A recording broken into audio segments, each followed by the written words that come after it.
മുഴുവൻ ബന്ദികളെയും ഉടൻ വിട്ടയച്ചില്ലെങ്കിൽ Gaza city പൂർണ്ണമായും തകർത്ത് കളയുമെന്ന് ഇസ്രായേലിന്റെ അന്ത്യശാസനം വന്നു. ഗസയിൽ പട്ടിണിയെന്ന UN-ന്റെ ഔദ്യോഗിക പ്രഖ്യാപനം വന്നിട്ടുണ്ട്. ഇസ്രയേലി ആക്രമണത്തിൽ പതിവ് പോലെ 71 പാലസ്തീനികൾ കൊല്ലപ്പെട്ടു. 71 എപ്പോഴും കൊല്ലപ്പെടുന്നത് ഗസയിൽ ഇപ്പോൾ ഒരു സാധാരണ സംഭവമാണ്. പാലസ്തീനികൾ അവരുടെ ജീവൻ ഹോമിക്കുന്ന സ്ഥലമായി അത് മാറിയിട്ടുണ്ട്. ഇപ്പോൾ ഏറ്റവും ലേറ്റസ്റ്റ് ഇസ്രയേലി ആക്രമണത്തിൽ 71 പാലസ്തീനികൾ കൊല്ലപ്പെട്ടു എന്നാണ് വാർത്ത. ഈ അവസരത്തിൽ PP ജെയിംസ് അന്ത്യശാസ്ത്രത്തെക്കുറിച്ച് പരിശോധിക്കാൻ നമുക്കൊപ്പം ചേരുകയാണ്. PP, good morning.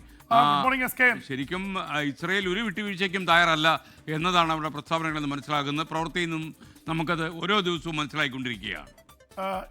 ഇസ്രായേൽ ഏതാണ്ട് പൂർണ്ണമായ ആക്രമണം നടത്തിക്കൊണ്ടിരിക്കെ ഒരുപക്ഷെ നമ്മളെയൊക്കെ വല്ലാതെ സങ്കടപ്പെടുത്തുന്ന ഒരു വാർത്ത വരുന്നത് ഈ പശ്ചിമേഷ്യയിൽ ഇതാദ്യമായ ഒരു പ്രദേശത്തെ പട്ടിണി പ്രദേശമായി ഐക്യരാഷ്ട്രസഭ പ്രഖ്യാപിച്ചിരിക്കുന്നു. UN-ന്റെ ഏജൻസികളാണ്, ഭക്ഷ്യ ഏജൻസികളാണ് പ്രഖ്യാപിച്ചത്. കാരണം ഒരു നേരത്തെ ഭക്ഷണം പോലും കിട്ടാനില്ലാതെ ലക്ഷക്കണക്കിന് ആൾക്കാർ കഴിയുന്നു ഈ ലോകത്ത്. അത് എന്താ പറയുക, ഭക്ഷണമില്ലാത്തതുകൊണ്ട് ഭക്ഷണം പുറത്ത് കാത്തുകിടപ്പുണ്ട്. അത് ഇങ്ങോട്ട് വരാൻ ഇസ്രായേലി സൈന്യം അനുവദിക്കുന്നില്ല. അതുകൊണ്ട് തന്നെ പട്ടിണി കിടന്ന് മരിച്ച കുട്ടികളുടെ എണ്ണം തന്നെ വളരെ കൂടുതലാണ്. 271 പേർ പട്ടിണി കിടന്ന് മരിച്ചു എന്നാണ് വാർത്ത. ഭക്ഷണത്തിന് കാത്തിരുന്ന് വെടിയേറ്റ് മരിച്ചവരുടെ സംഖ്യ ഏതാണ്ട് 1800-ന് അടുത്ത് എത്തിയിട്ടുണ്ട്. ഓരോ ദിവസവും പട്ടിണി മരണവും അതുപോലെ ഭക്ഷണം കാത്തിരുന്ന് വെടിയേറ്റ് മരിക്കുന്നവരുടെ സംഖ്യ കൂടിക്കൊണ്ടിരിക്കുകയാണ്. അതിനിടയിലാണ് ഇപ്പോൾ ഇസ്രായേലിൻ്റെ അന്ത്യശാസനം വന്നിരിക്കുന്നത്. ഞങ്ങൾ ഈ ഹമാസ് ഒരുപക്ഷെ നിരായുധീകരണത്തിന് തയ്യാറാവുകയും ഇസ്രായേലി ബന്ദികളെ 50 പേരുണ്ട്, അവരെ വിട്ടയച്ചില്ലെങ്കിൽ ഗസ പൂർണ്ണമായി തങ്ങൾ തകർക്കുമെന്നാണ് പ്രഖ്യാപിച്ചിരിക്കുന്നത്. ഗസ സിറ്റിയാണ് ഇപ്പോൾ ലക്ഷ്യം വയ്ക്കുന്നത്.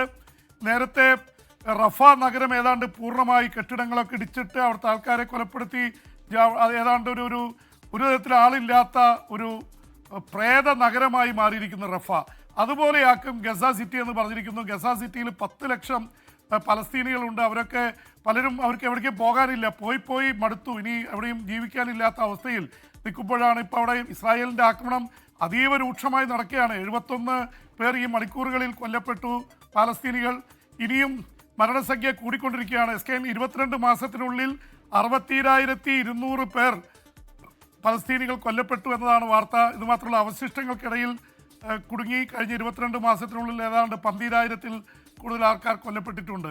ഇതൊക്കെ പറയുമ്പോഴും 2023 ഒക്ടോബർ 7-ന് ഹമാസ് ആക്രമിച്ച് ഇസ്രായേലിൽ 1200 പേർ കൊല്ലപ്പെടുകയും 250 പേരെ ബന്ദികളാക്കി കൊണ്ടുപോവുകയും ചെയ്ത കാര്യം വിസ്മരിക്കുന്നില്ല. അതിൽ 200 പേരെ വിട്ടയച്ചു. 50 പേരാണ് ഉള്ളത്. അതിൽ 30 പേർ മരണമടഞ്ഞു. 20 പേരാണ് ജീവനോടെ ഇരിക്കുന്നത്.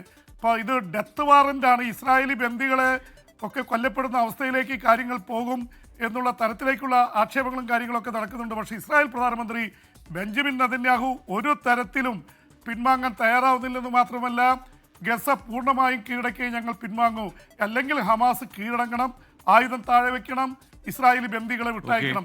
അവസാനം വന്നൊരു നെഗോഷിയേഷൻ SKN 2 തവണയായി അവരെ വിട്ടയക്കാമെന്ന് ഖത്തറിനോടും ഈജിപ്തിനോടും പറഞ്ഞു. പക്ഷേ ഇസ്രായേൽ അത് കേൾക്കാൻ തയ്യാറല്ല. ഒറ്റയടിക്ക് എല്ലാവരും വിട്ടയക്കണം. അപ്പോൾ ഹമാസ് പറയുന്നത് എല്ലാവരും വിട്ടയച്ചാൽ പിന്നെ ഗസ അവർ പൂർണ്ണമായി നശിപ്പിക്കും. കാരണം വേറെ ഒന്നും നോക്കാനില്ലല്ലോ. ഇപ്പോൾ ബന്ദികൾ കൊല്ലപ്പെടുമെന്നുള്ള ഭീതി ഉള്ളതുകൊണ്ടാണ് ഇസ്രായേലി അന്ത്യശാസനത്തിൽ നിൽക്കുന്നത്. ഇല്ലെങ്കിൽ ഓൾ ഔട്ടായിട്ട് ആക്രമണം നടക്കും.